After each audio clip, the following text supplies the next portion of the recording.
कि हम इस सरकार को, महाविकास आघाड़ी की सरकार को बताने आए हैं कि अब लड़ाई शुरू हो चुकी है और हम अपना हक लेके रहेंगे। आरक्षण मुस्लिम समाज का हक है, क्योंकि सबसे ज्यादा अगर कोई बर्बादी की जिंदगी गुजार रहा है, कोई गरीबी रेखा से नीचे अपनी जिंदगी गुजारने पे मौजूद है, तो वो मुस्लिम समाज है। अगर किसी समाज के बच्चे स्कूलों में नहीं है तो वो मुस्लिम समाज है। किसी कौम की बेटियां ग्रेजुएशन नहीं कर पाती है, बिजलियां नहीं है, तो वो मुस्लिम समाज है। अगर कोई कौम सबसे ज्यादा कच्चे मकानों में और भाड़े के मकानों में जिंदगी गुजार रहा है तो वो मुस्लिम समाज है। इसीलिए मैं इस महागाड़ी सरकार को बताना चाहता हूं कि तुम होश में आओ और हमारा हक हमें दे दो। अगर तुमने हमारा हक हमें नहीं दिया तो याद रखो, ये लड़ाई अब सड़कों पर आ चुकी है। अब हम उस वक्त तक सही से चुपचाप नहीं बैठेंगे जब तक तुम हमें हमारा हक नहीं दे देते हो। नाज़रीन, हमारे पास लिस्ट बहुत लंबी है। हमारे मुअज़्ज़ज़ जिम्मेदार जो मजलिस के बड़ी मेहनत, बड़ी मुशक्कत से इस लड़ाई को आगे बढ़ाने की कोशिश कर रहे हैं, जनाब इम्तियाज जलील साहब की क़यादत और हमारे मुंबई प्रेसिडेंट जनाब फैयाज अहमद खान साहब की सरपरस्ती में जो ये काफिला आज यहाँ पर मौजूद है, ये काफिला आज बताने आया है कि हम अपने जिम्मेदारों के मेहनत को बर्बाद नहीं होने देंगे। हम अपने जिम्मेदारों के साथ कंधे से कंधा मिलाकर तैयार है लड़ाई लड़ने के लिए। आइए, मैं आपके बीच में सबसे पहले हमारे मजलिस के जिम्मेदार और डिस्ट्रिक्ट प्रेसिडेंट मुनव्वर भाई को आवाज देता हूं कि वो यहाँ पर आकर अपनी बात रखें। मंच पर बैठे हमारे मालेगांव के एमएलए मुफ्ती साहब, हमारे एमएलए दूसरे दुलिया से आए हुए हमारे बड़े भाई फारूक साहब और थाना म्यूनसिपल कॉरपोरेशन के शाह आलम भाई और इस डिस्ट्रिक्ट हमारे डिस्ट्रिक्ट के ऑब्जर्वर रफ़ात हुसैन साहब और यहाँ पर मौजूद सारे ज़िम्मेदार तालुका प्रेसिडेंट, वार्ड प्रेसिडेंट, तमाम साथियों का मैं यहाँ पर शुक्रिया अदा करता हूँ कि आप लोग यहाँ पर आए और वक्त दिया। आज जो है वर्किंग डे होने के बावजूद भी आप लोग इतनी तादाद में यहाँ पर आए, उसके लिए आप सभी लोगों का मैं शुक्रिया अदा करता हूँ। आज दोस्तों जो हम लोग यहाँ पर आए हुए हैं, ये हमारा मिशन है एक, जो 2014 में राष्ट्रवादी कांग्रेस और कांग्रेस ने वादा किया था कि 2014 में वापस उनकी सरकार लौटती है तो हमें 5% रिजर्वेशन देंगे। जो 2014 में उन्होंने वादा किया था, उसके बाद उनकी सरकार चली जाती है। ये आप लोगों को शायद किसी को पता है या नहीं पता, बहुत सारे लोगों को नहीं पता होगा कि 2014 में जो कांग्रेस और राष्ट्रवादी ने वादा किया था उसको लेकर हम लोग यहाँ पर आज जमा हुए हैं। उसके बाद शिवसेना बीजेपी की सरकार आई। शिवसेना और बीजेपी की जब सरकार आई तो उन्होंने इस बिल को कैंसिल किया और बॉम्बे हाई कोर्ट में गए, चैलेंज किया। लेकिन बॉम्बे हाई कोर्ट ने भी सारी कमेटी की रिपोर्ट देखने के बाद जो है उन्होंने कहा नहीं, वाकई में मुसलमानों की जो हालत है पूरे हिंदुस्तान में बद से बदतर है। लेकिन हमारा मुसलमान भाई इस चीज को समझ नहीं रहा है। आज हम लोगों को समझने की जरूरत है। MIM एक ऐसी पार्टी है जिसने आप लोगों को बताया कि आज जो है मजलिस आप लोगों की लड़ाई लड़ रही है, ये 5% रिजर्वेशन क्या है। हम लोग इसको बहुत छोटा समझते हैं 5% रिजर्वेशन, लेकिन आप लोग ये सोचिए कि 5% अगर रिजर्वेशन मिलता है हम लोगों को तो 1 लाख में 5,000 बच्चों को हमारे फ्री में एजुकेशन मिलेगा। ये बहुत बड़ी जीत होगी हमारी। 2014 में जब बिल कैंसिल हुआ तभी उस वक्त में अपोजिशन में रहे नवाब मलिक साहब हो या अबू आसिम आजमी हो या कांग्रेस के आरिफ नसीम खान हो, सभी लोगों ने विधानसभा में इस मुद्दे को उठाया और बीजेपी के सामने और शिवसेना के सामने विरोध करते रहे कि हमें 5% रिजर्वेशन दिया जाए। लेकिन आज जब 5 साल पूरा होने के बाद बीजेपी जो है सत्ता से बाहर हो गई, और वही शिवसेना जो हमेशा मुसलमानों का कत्लेआम करते आई है, आपके साथ धोखा करते आई है, वही कांग्रेस, राष्ट्रवादी कांग्रेस आज जो है शिवसेना के साथ सत्ता में बैठी हुई है। और 2 साल होने आ गया, 2 साल बाद भी आज ये 5% रिजर्वेशन पे बोलने को तैयार नहीं है। हमारे जो एमएलए साहब है पिछले 2 साल से कंटिन्यू हर विधानसभा सत्र में आप लोगों ने फोटो देखा होगा, फारूक साहब हो या इस्माइल साहब हो, वो 5% रिजर्वेशन का बैनर लेके आप लोगों को विधानसभा के बाहर दिखे होंगे। आज हमारे इम्तियाज जलील साहब ने इस लड़ाई को आगे बढ़ाया और एक अजीबोशान जलसा हुआ जिसमें हमारे असद साहब, कैद बैरिस्टर असदुद्दीन ओवैसी साहब ने हुकार भरी और चांदीवली में एक बहुत बड़ा जलसा हुआ। उसके बाद जो है अब हमारे फैयाज भाई ने इसको आगे मुहिम लिया है और हमारे जितने एमएलए हैं यहाँ पर उन लोगों ने भी इस बीड़ा उठाया है और आने वाले समय में हम विधानसभा का भी घेराव करेंगे। आज इंशाअल्लाह इस प्रोग्राम के बाद हमारे दोनों विधानसभा के जो एमएलए हैं वो वहां पर उनको मेमोरेंडम देंगे और इंशाअल्लाह जैसे वो कहेंगे, जैसे हमारे एमएलए साहब कहेंगे उस तरीके से हमें चलना है। रोड पे चलना है, बोलेंगे रोड पे चलेंगे। सर हम आपके साथ हैं, पूरे मुंबई के लोग आपके साथ हैं सर। आप पूरी उम्मत की लड़ाई लड़ रहे हैं, पूरे महाराष्ट्र आपकी तरफ देख रहा है, पूरा मुसलमान ही जो महाराष्ट्र का है सर वो आप लोग की तरफ देख रहा है।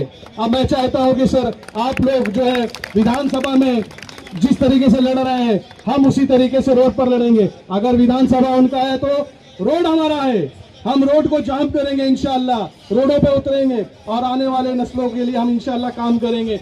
मैं अपनी इन बातों को यहाँ पे खत्म करता हूँ और शुक्रिया मुझे बोलने का मौका दिया। अल्लाह हाफिज।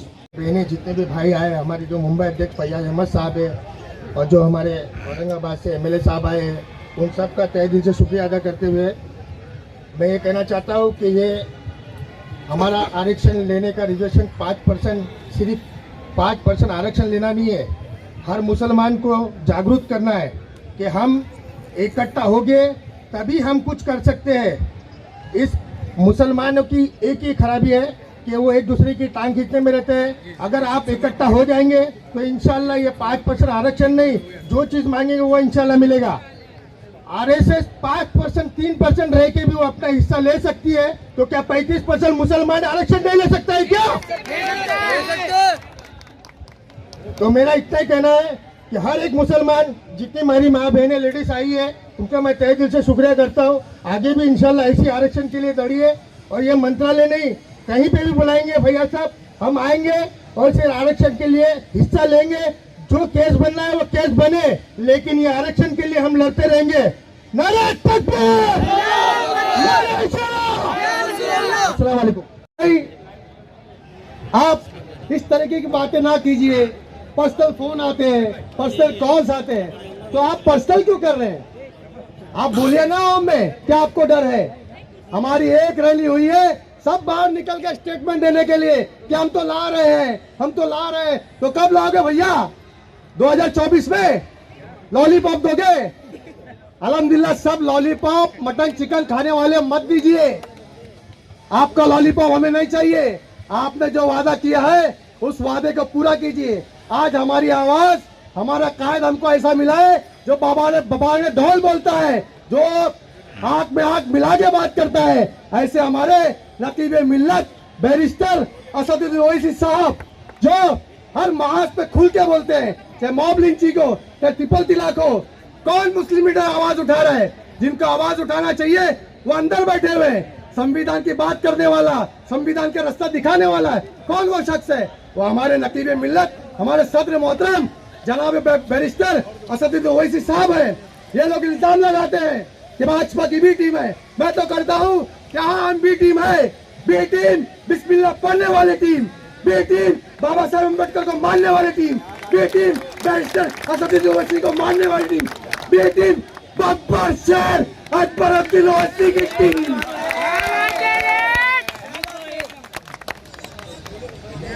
आप इलाके को होंगे, पूरा जंगल हमारा है और इंशाअल्लाह आरक्षण लेके रहेंगे। मैं अपनी बात को यहाँ खत्म करता हूँ क्योंकि काफी लोग आए हुए हैं। शुक्रिया, अल्लाह हाफिज। मुंबई के सदर जनाब फैयाज अहमद साहब ने एक प्रोग्राम रखा है जो 5% आरक्षण के ऊपर। और उसके अंदर हमारे एमएलए मुफ्ती इस्माइल साहब दाइस पे बैठे हुए हैं, फारूक शाह साहब जो हमारे धुलिया के एमएलए हैं, और मेरी माँ बहनें जो तमाम इस धूप में आके अपना हिस्सा और अपना वक्त हर चीज़ अदा दे रही हैं। तो मैं मुमरा के तमाम लोगों को ये बताना चाहता हूँ कि जब ये 5% आरक्षण की बात चल रही थी, उस वक्त हमारे एमएलए थे वारिस पठान साहब और इम्तियाज जलील साहब। उस टाइम से लेके आज हमारे जो एमएलए हैं मुफ्ती इस्माइल साहब और फारूक शाह साहब, इन लोगों ने जब इस मुद्दे को उठाया, उस वक्त की सरकार में जब ये कांग्रेस और एनसीपी जब अपोजिशन में थी, उस वक्त ये लोग, जब सबको मालूम है कि मुसलमान कभी बीजेपी को वोट दे नहीं सकता, तो मुसलमान बीजेपी से क्यों अपना हक मांगेगा।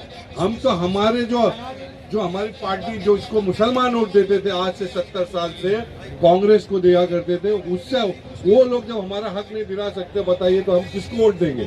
तो आज आपके बीच में एक ऐसी पार्टी आई है MIM पार्टी, जिसके सदर है जनाब असदुद्दीन अवैसी साहब, जो हिंदुस्तान के हर कोने कोने में दबे पिछड़े और हर जाति के लोगों की बात कर रहे हैं। मैं आप लोग को बताना चाहता हूं कि आज से जो 2014 में इनकी सरकार थी, उस वक्त एनसीपी, कांग्रेस और समाजवादी और तमाम मुसलमान जो लीडर थे, एमएलए थे उस पार्टी के, वो लोग एक लॉलीपॉप लाए थे जो मुसलमानों को 5% आरक्षण देने की बात कर रहे थे।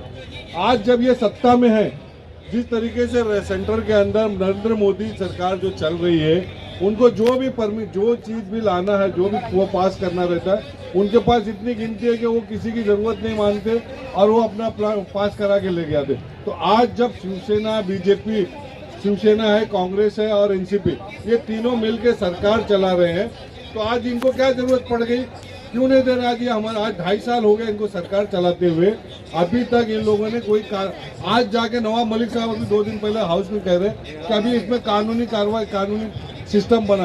तो मैं बोला जब 2014 में आप लोग थे तब ये कानून नहीं था जो आप चिल्ला रहे थे हाउस के अंदर कि मुसलमानों को 5% रिजर्वेशन दे।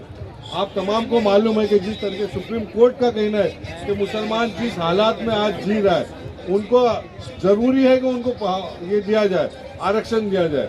आपको मालूम होना चाहिए कि महाराष्ट्र के अंदर जब मराठा आंदोलन जा रहा था, जब मराठा आंदोलन किया गया था, हम तो तमाम लोग को, हम चाहते हैं कि आप हर किसी जो जरूरतमंद जात के लोग हैं उन तमाम को आप दे, लेकिन हमको कौन देगा, हमारा हक कौन देगा? जब का होगा इंशाअल्लाह।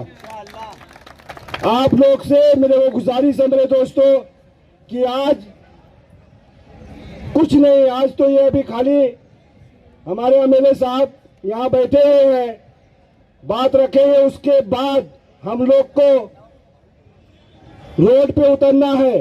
रोड पे मतलब मंत्रालय का अगर घेराव बोलेंगे तो वो घेराव भी इंशाल्लाह हम लोग करेंगे, मगर जो हमारे भाइयों के लिए, हमारे बच्चों का मुस्तकबिल का सवाल है 5% आरक्षण, ये अभी तक बहुत लोग नहीं समझ पा रहे हैं मेरे दोस्तों, मगर हकीकत में जिस दिन ये आरक्षण हमको मिल गया, हमारे बच्चे भी IPS IAS होंगे इंशाल्लाह। आज हम लोग, जैसे हमारे सदर साहब ने हमको गिनती में बताया कि हम 0% है, मगर आने वाले वक्त में जिसकी लड़ाई असद साहब लड़ रहे हैं, अगर ये हम कामयाब हुए तो हमारे बच्चे भी इंशाल्लाह कामयाब होंगे। आप लोग से मैं गुजारिश करता हूं कि आप लोग मजलिस के हक में दुआ करें और हमको कामयाबी मिले। अल्लाह हाफिज। में आज तुम बट गए, अपने अपने मकसदों से इसीलिए हट गए, छोटे छोटे टुकड़ों में आज तुम बट गए, अपने अपने मकसदों से इसीलिए हट गए, अपनी अपनी मस्जिदें हैं, अपने अपने पीर हैं, तरकशों में जंग खाए सारे टूटे तीर हैं, सैकड़ों खुदा है जिनके एक जगह खड़े हैं, एक खुदा वाले सारे बिखरे हुए पड़े हैं, कौम को मैं आईना दिखाने आज आया हूँ, सोए हुए शेरों को जगाने आज आया हूँ।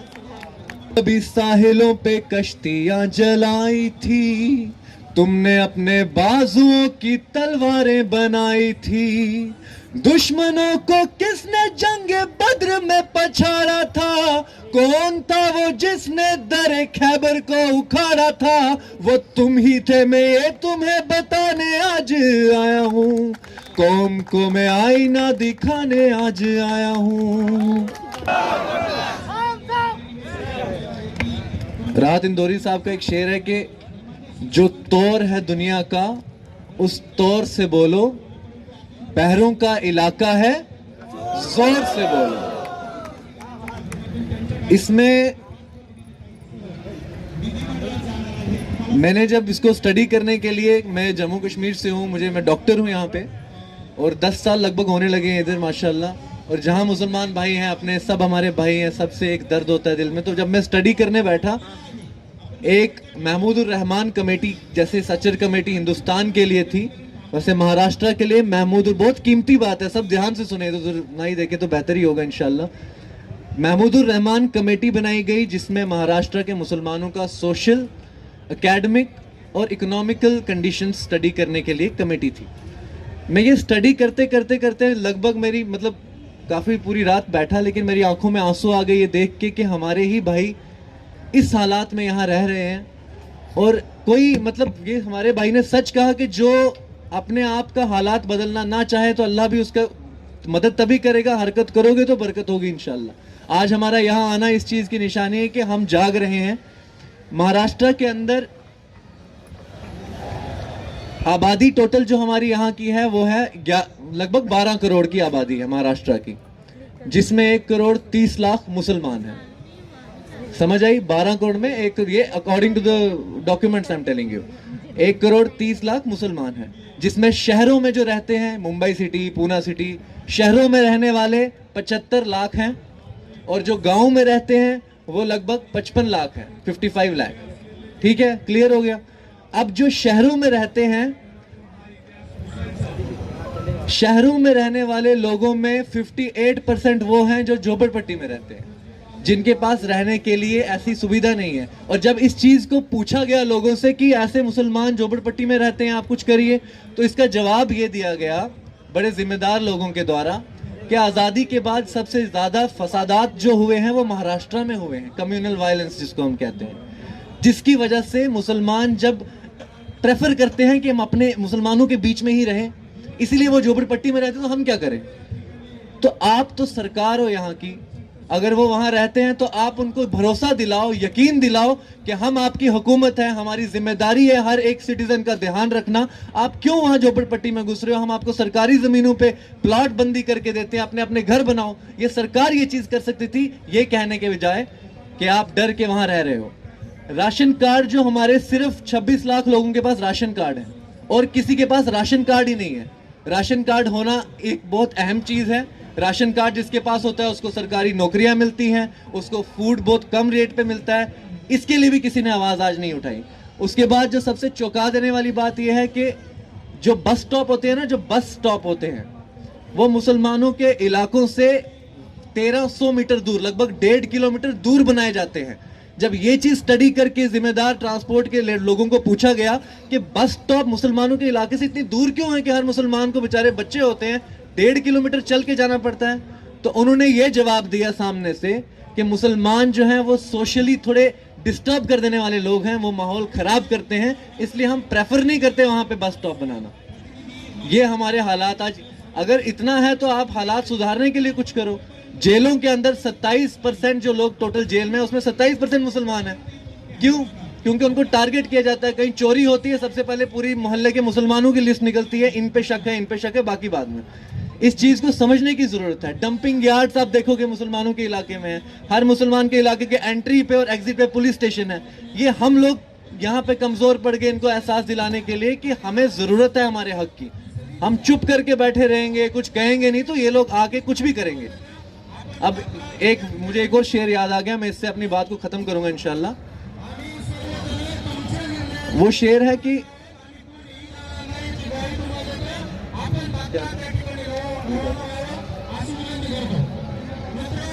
हाँ, हमें तलवार से अपनी डराने की ना कोशिश कर, कहीं टुकड़े ना हो जाएं तेरी तलवार से तेरे। हमारी और तेरी सोच में है बस फर्क इतना सा, तुझे नफरत है हमसे पर हमें किरदार से तेरे।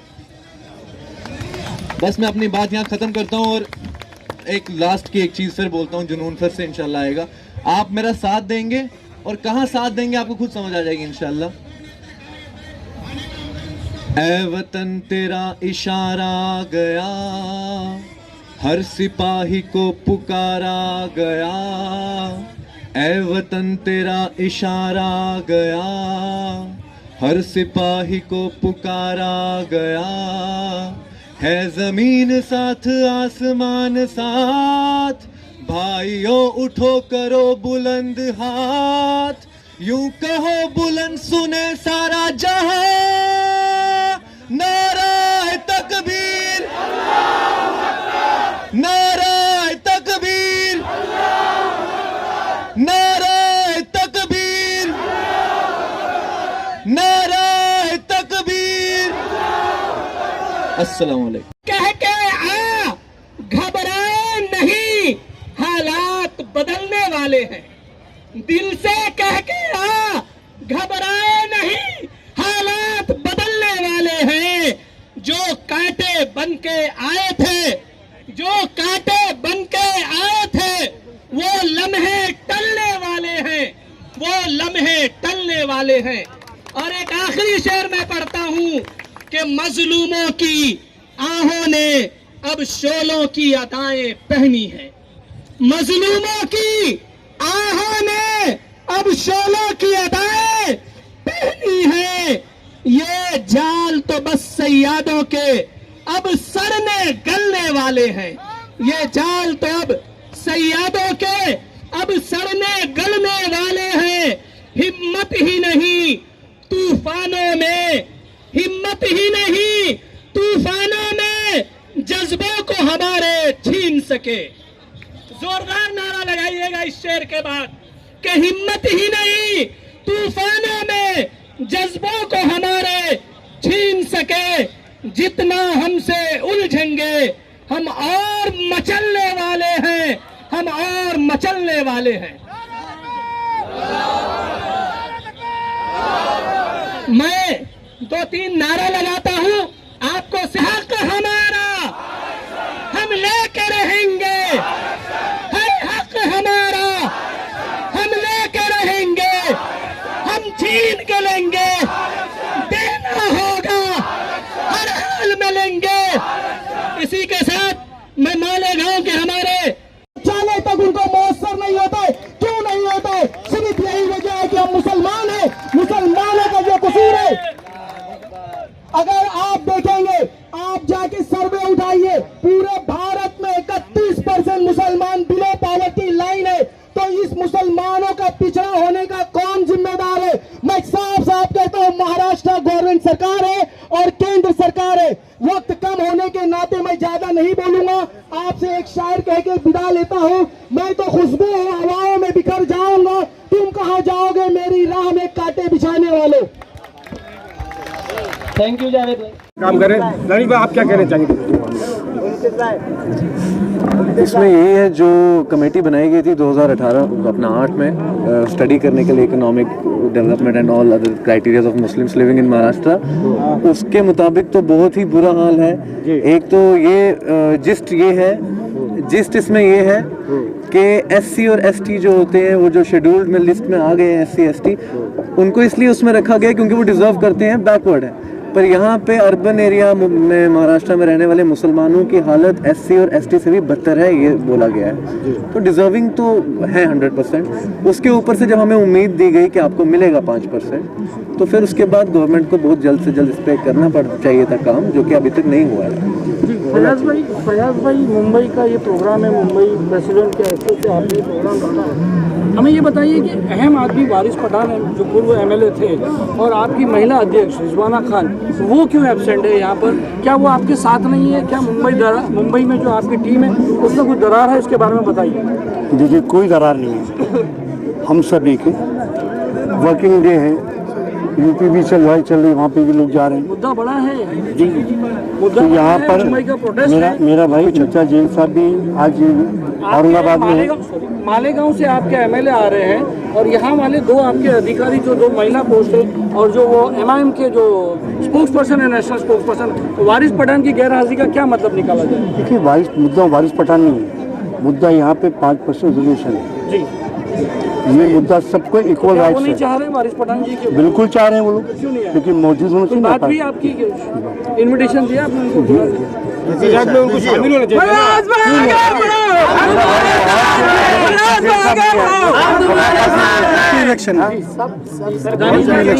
दानिश भाई से बात करते हैं। वारिस पठान जी नहीं आ रहे।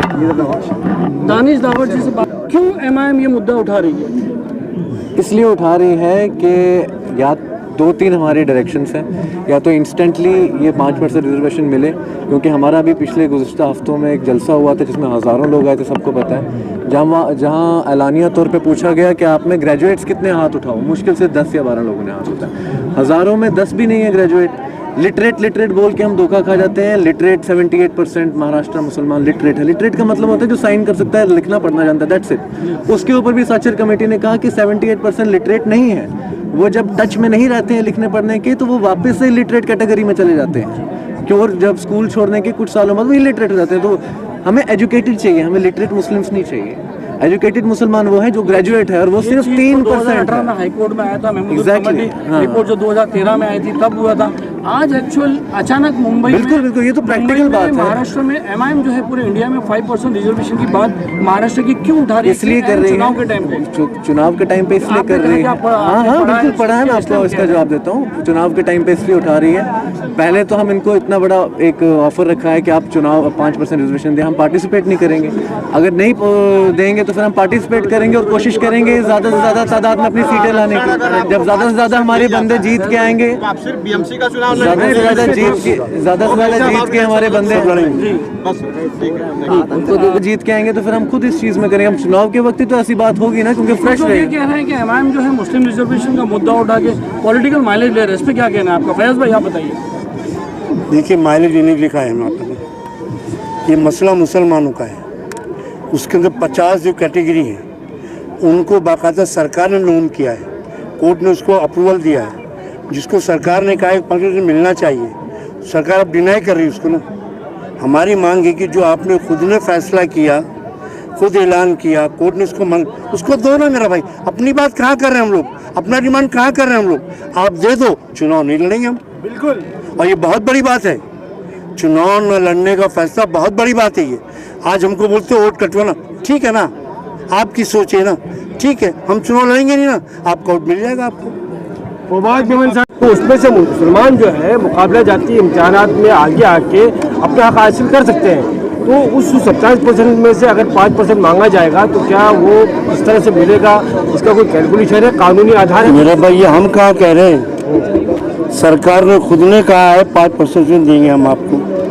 हम तो उनकी बात पकड़े बैठे हैं। अदालत ने कहा, सरकार तो दे नहीं रही है। सरकार ने पहले बोला ना, यही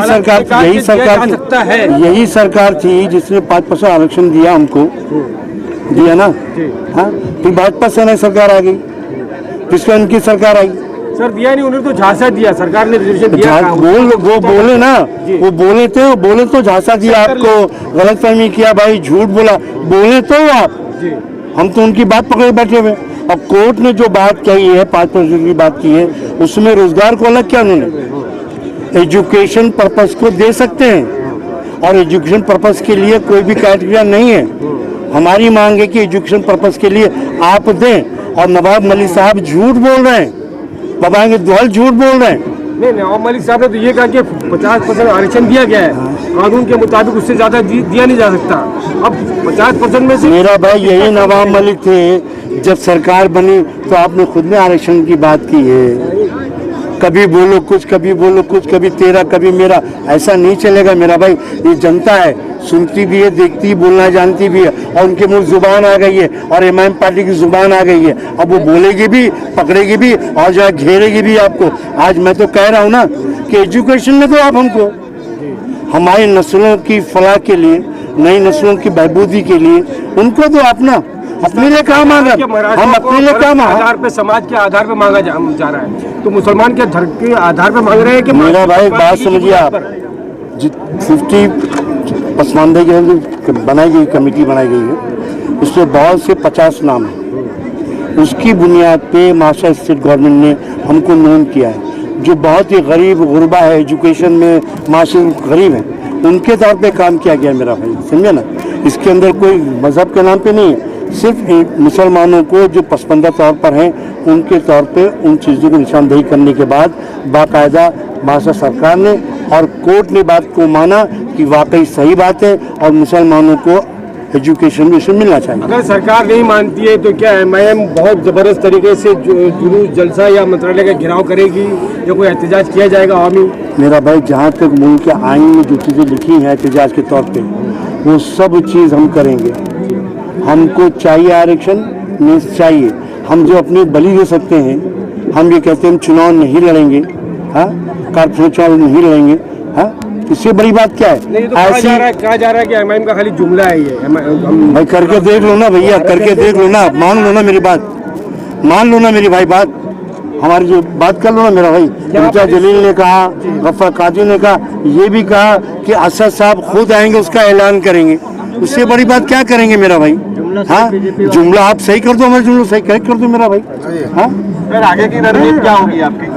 देखिए आज हमने निवेदन दिया है, अब निवेदन के ऊपर इनको वही लिखा है उसके जो मैंने कहा है। आप रणनीति जो है सरकार चाहेगी वैसी होगी। अगर मान लेती है असद साहब आएंगे, ऐलान कर देंगे मुंबई की महानगर पालिका में चुनाव नहीं लड़ेंगे, इम्तियाज भाई आएंगे ऐलान करेंगे नहीं लड़ेंगे, गफ्फार कादरी आएंगे कहेंगे नहीं लड़ेंगे, ये बाकायदा तय हो चुका हमने कि अगर। और सवाल ये है कि इस बार जो है कारपोरेशन का इलेक्शन करीब है, हाँ, ये मुद्दा जो है असेंबली का है, जो रिजर्वेशन का मामला है, अभी तो एमआईएम को खड्डे हैं, गटर है, साफ सफाई, ये कारपोरेशन के जो मुद्दे वो उठाने चाहिए, तो ये चुनाव की इस मेरा भाई उसी गटरों में, उसी सड़कों में सेना भी खड़ी है, एनसीपी भी खड़ी है, कांग्रेस भी खड़ी है, समाजवादी पार्टी भी खड़ी है। जब तक इनको साफ नहीं करेंगे न रोड बनेगा, न गटर बनेगी, न कुछ बनेगा।